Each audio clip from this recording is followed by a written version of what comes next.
학생들을 가르칠 때 초등학교 3학년 학생이 저에게 이런 말을 했습니다. 전도사님, 참 이 세상이 힘들군요. 초등학교 3학년, 그 아이가 얼마나 세상을 알아서 그럴지 모르겠습니다. 여러분, 우리 어른들이 가끔 그런 말씀을 하십니다. 참 세상이 사막과 같다. 세상 살아가는 것이 광야와 같다. 그런 이야기를 합니다. 세상 사는 것이 그렇게 쉽지 않다는 이야기겠죠. 여러분들은 혹시 진짜 광야를, 진짜 사막을 한번 보신 적이 있는지 모르겠습니다. 저는 이스라엘을 여행하면서 그 유명한 이스라엘의 광야, 그 유명한 팔레스틴의 사막을 보았습니다. 차를 타고 아무리 가도 보이는 건 사막, 광야, 풀 한 폭이 보기 힘들고 정말 나무 한 그루 보기 힘든 끝없는 광야를 보면서 이스라엘 백성들이 정말 불평할 만하고 불만을 터뜨릴 만하다, 그런 생각을 해봤습니다. 물론 하나님께서 구름기둥과 불기둥, 그리고 만나와 메추라기와 그리고 마실 물들을 주셨습니다만, 그러나 눈에 보이는 저 누런 먼지 날리는 광야에서 이스라엘 백성들도 나름대로는 힘들었겠다. 그래서 우리 어른들도 진짜 광야와 진짜 사막을 경험해 보지 못했지만 삶이 광야와 같다, 사막과 같다, 그런 말들을 합니다. 그러나 제가 최근에 보았던 어떤 시에 이런 이야기가 있습니다. 광야가 아름다운 것은, 사막이 아름다운 것은 밤하늘에 많은 별들이 심어져 있기 때문에 그렇고, 광야 어느 한 구석에, 그리고 사막 한 구석에 오아시스가 있기 때문에 광야도 사막도 아름답다, 그런 이야기가 있었습니다. 여러분, 그렇습니다. 우리가 육체의 눈으로 보면 광야는, 사막은 그냥 먼지 날리는 풀 한 폭이 없는, 생명이 없는, 정말 수망이 없는 힘들고 거친 땅입니다. 그러나 눈을 들어서 밤하늘에 별을 볼 수 있다면, 그리고 눈을 들어서 그 사막 한가운데 있는 오아시스를 본다면 그래도 사막과 광야가 아름답다 말할 수 있을 것입니다. 우리들은, 성도들은 사람들이 보지 못하는 것들을 볼 수 있는 사람들입니다. 하나님께서 이 광야와 같은, 사막과 같은 인생 가운데 하나님이 숨겨두신 그런 아름다운 것들을 볼 수 있는 믿음의 눈을 가지신 우리 모든 성도님들이 되시기를 바랍니다. 우리가 가끔 눈이 빨간 사람들 보고 아유, 눈이 충혈되었네, 눈이 빨갛네, 그렇게 말을 합니다.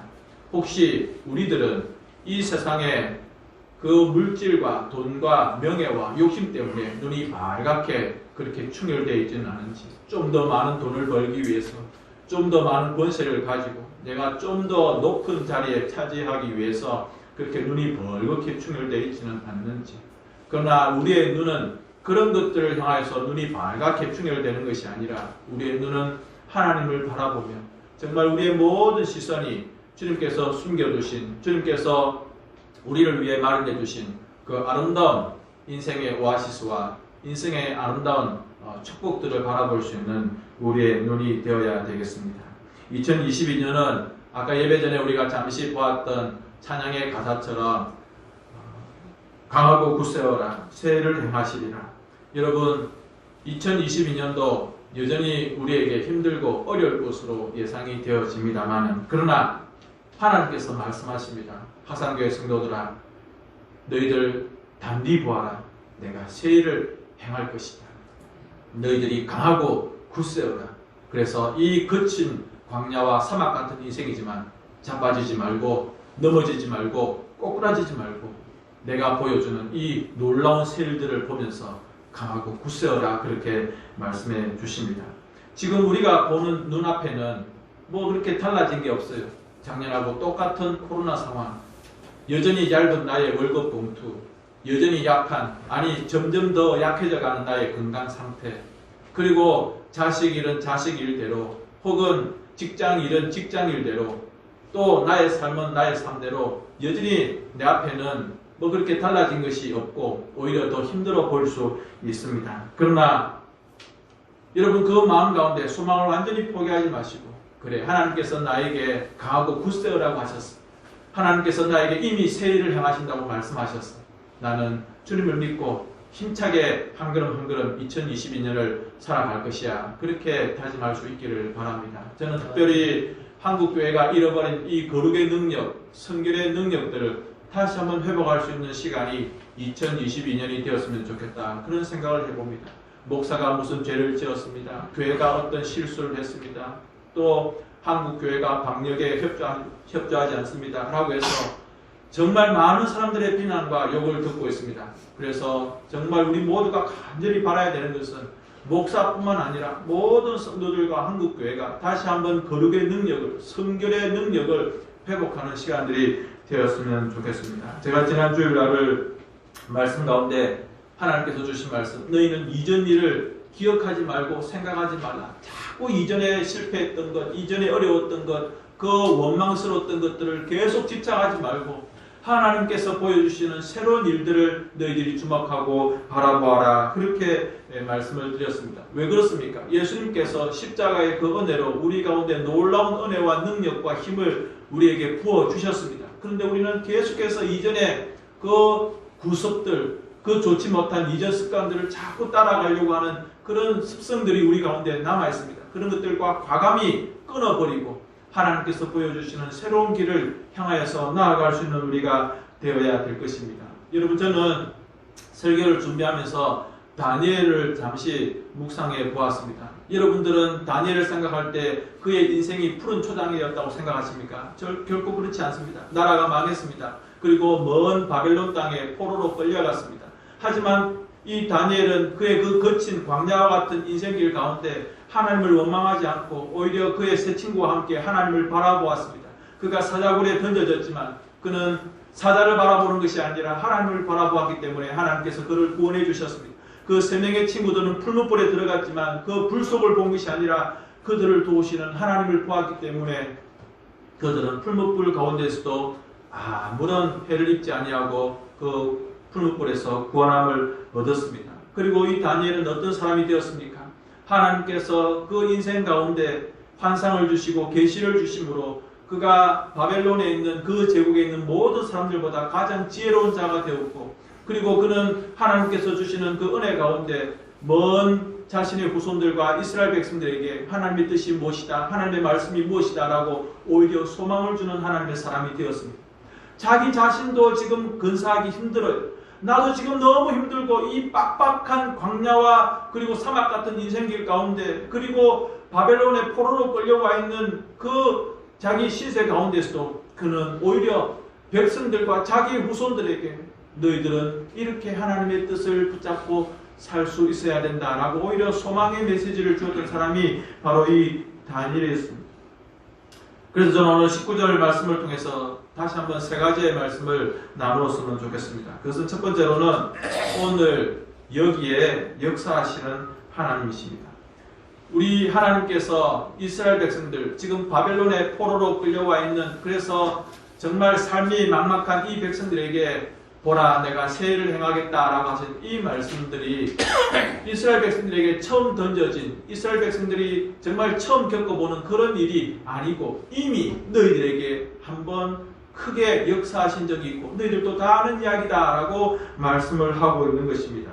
옛날에도 하나님께서 이스라엘 백성들에게 광야에서 길을 내고 그리고 그들 가운데 구원과 큰 역사를 이루어 주셨던 과거의 역사가 있다라고 하는 것을 다시 한번 상기시켜 주는 것입니다. 그것이 16절과 17절 말씀입니다. 여러분, 16절과 17절 말씀은 어떤 배경을 가지고 있습니까? 그것은 바로 이스라엘 백성들이 400년 동안 이집트에서 종노릇하다가 하나님께서 모세를 통하여서 그들을 출애굽시켰습니다. 그리고 그들이 하나님의 인도하신 가운데 홍해 바다 앞에 다다랐습니다. 그런데 마음이 바뀐 바로가 군대를 이끌고 이스라엘 백성들을 추격해 왔습니다. 뒤에는 세계에서 가장 제일 강력한 애국 군대가 쫓아오고 있고 앞에는 도무지 건들 수 없는 홍해 바다가 가로막혀 있었습니다. 백성들은 원망하기 시작합니다. 다시 돌아가자 그런 말들까지 하며 모세를 원망하고 그들에게 자유를 주시고 해방을 주신 하나님을 원망하고 있었습니다. 그때 하나님께서 어떻게 하셨습니까? 바다 가운데 길을 열어주셨습니다. 사랑하는 성도 여러분, 이스라엘 백성들이 이미 경험했던 큰 역사였던 것이죠. 그리고 그들이 그 바닷물 사이로 열려있는 길을 통해서 안전하게 다 건너갔을 때 바로의 군대가 그 뒤를 쫓아오다가 하나님께서 그 물을 합침으로 말미암아 세계에서 가장 강력했던 애굽의 전차 부대가 완전히 수장을 당하는 일이 출애굽기에 기록되고 있습니다.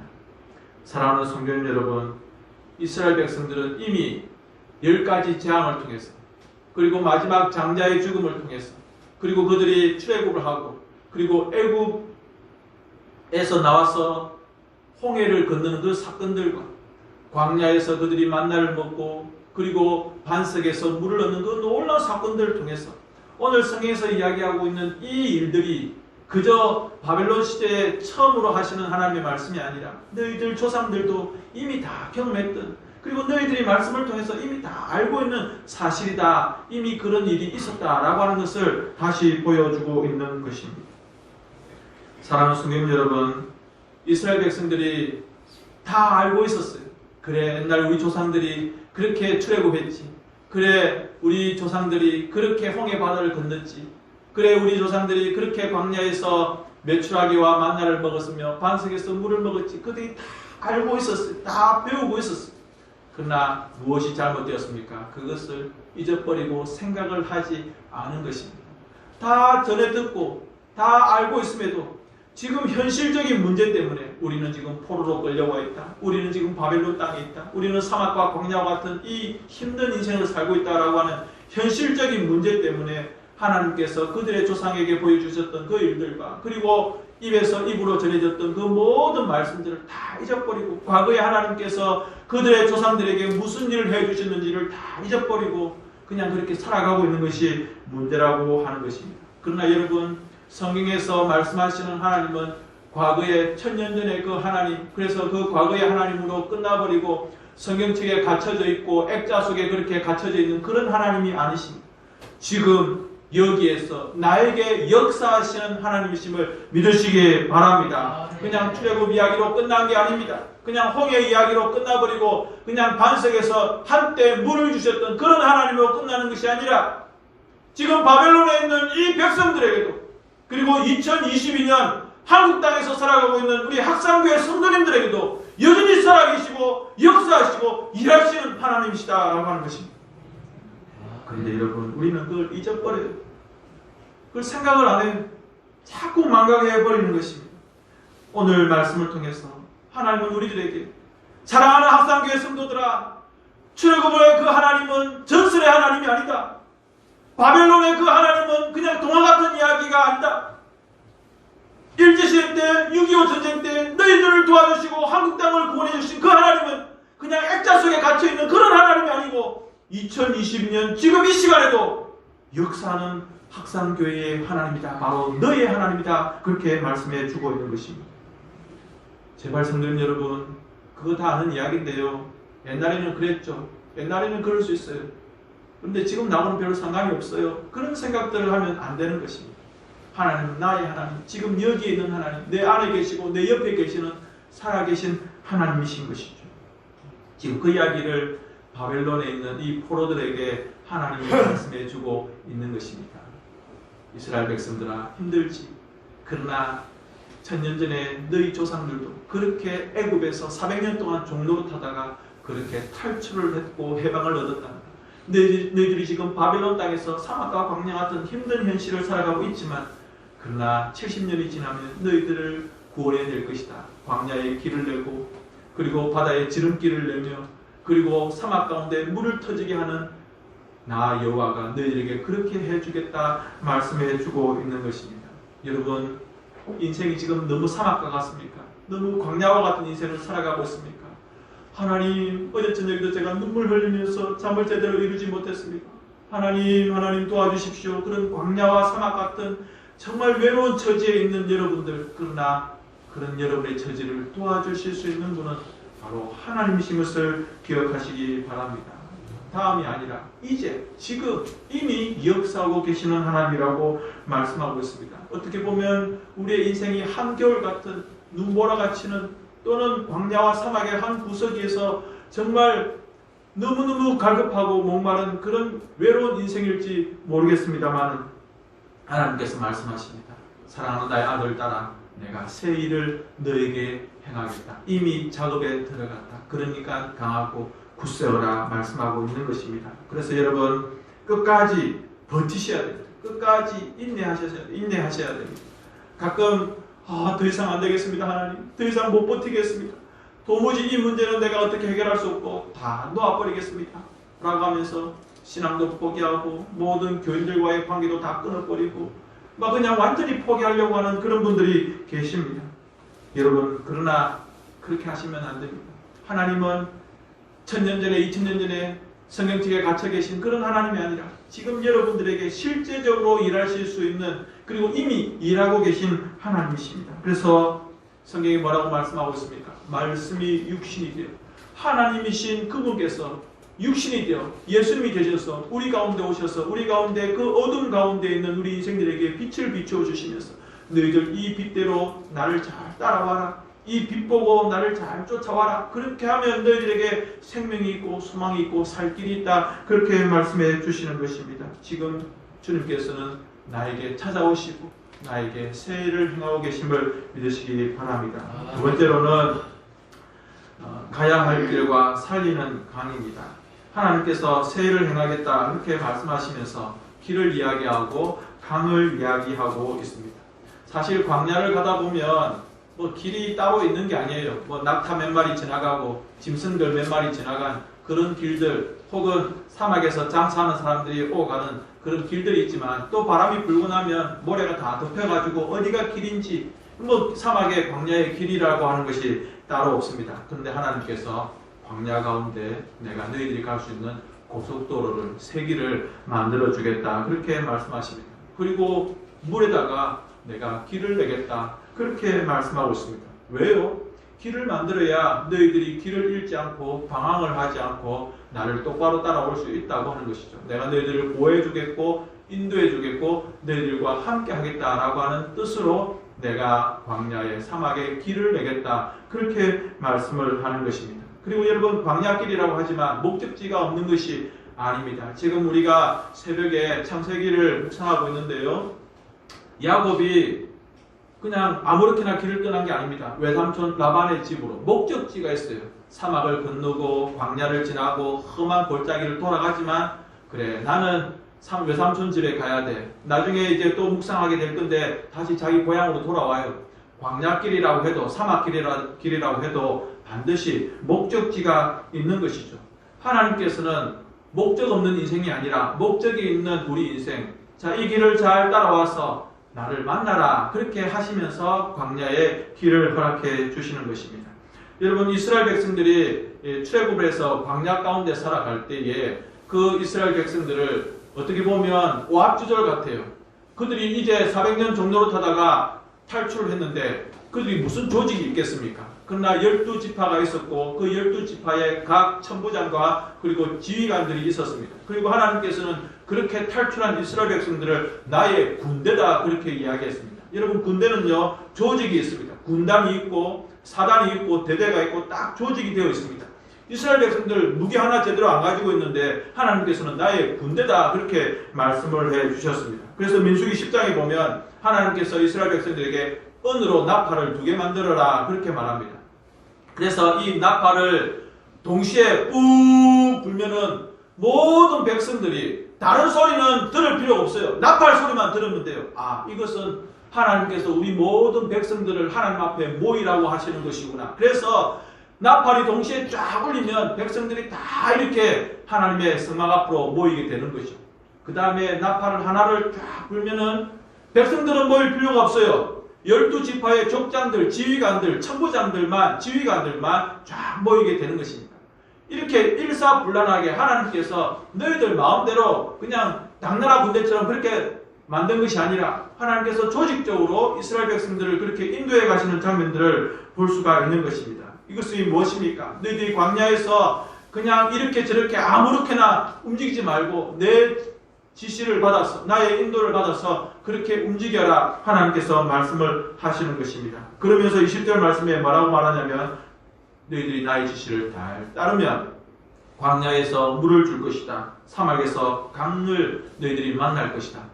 여러분 사막의 물이라고 하는 것 광야에서 강물이라고 하는 것은 생물이나 마찬가지입니다. 우리가 목이 마르면 물을 마시는 것처럼 광야에서는 물이 최고입니다. 오아시스를 만나는 것이 최고입니다. 그래서 성경에 보니까 내가 너희들에게 광야에서 물을 마시게 하겠다. 너희들에게 사막에서 생수를 마시게 하겠다. 그렇게 말씀을 하는 것입니다. 내가 너희들에게 물을 주겠다고 하는 것은 너희들의 생명을 내가 책임지겠다. 너희들이 먹고 사는 문제를, 너희들이 살아가는 모든 문제를 내가 다 공급해 주겠다. 그 말씀을 하고 있는 것입니다. 사실 이스라엘 백성들이 광야에서 우물을 만났습니다. 그래서 그 물을 마셨는데 너무 썼어요.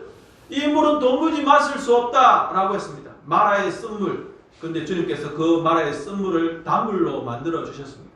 마찬가지입니다. 우리 인생 쓴물을 마시는 것 같고 셈이 없는 그런 사막 같지만 주님을 만나면, 하나님의 도우심을 만나면 우리는 그 인생이 단물을 넘는, 그리고 생수를 마시는 그런 축복된 인생이 될 수 있다고 하는 것입니다. 요한복음에 보시면 한 여인이 우물에 찾아와서 물을 길고 있습니다. 그런데 유대인 남자가 그 여자에게, 사마리아 여자에게 물을 달라고 합니다. 유대인 남자는 사마리아 사람과 만나지를 않습니다. 이야기를 섞지도 않습니다. 그런데 심지어 여자를 만나서 이 유대인 남자가 이야기를 하십니다. 그런데 그분이 바로 예수님이시죠. 여자가 예수님께 이야기합니다. 내가 물길로 오지 않게 해주십시오. 날마다 물 뜨는 것이 쉽지가 않습니다. 근데 예수님께서는 무슨 이야기를 해주십니까? 내가 주는 물을 마셔라.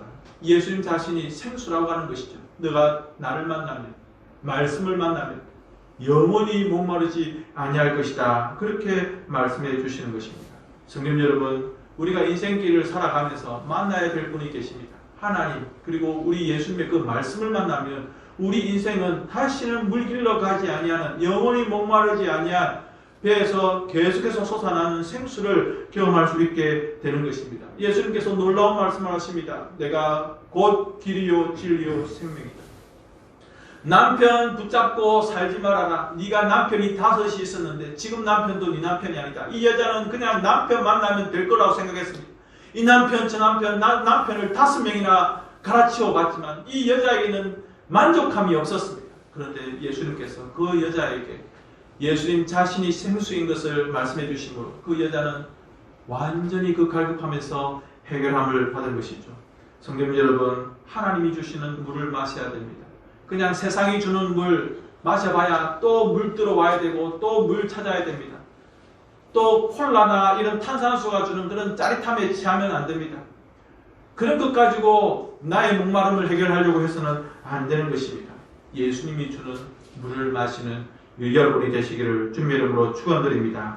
2022년 한 해에도 우리 하나님께서 여러분들에게 새 길을 주실 것입니다.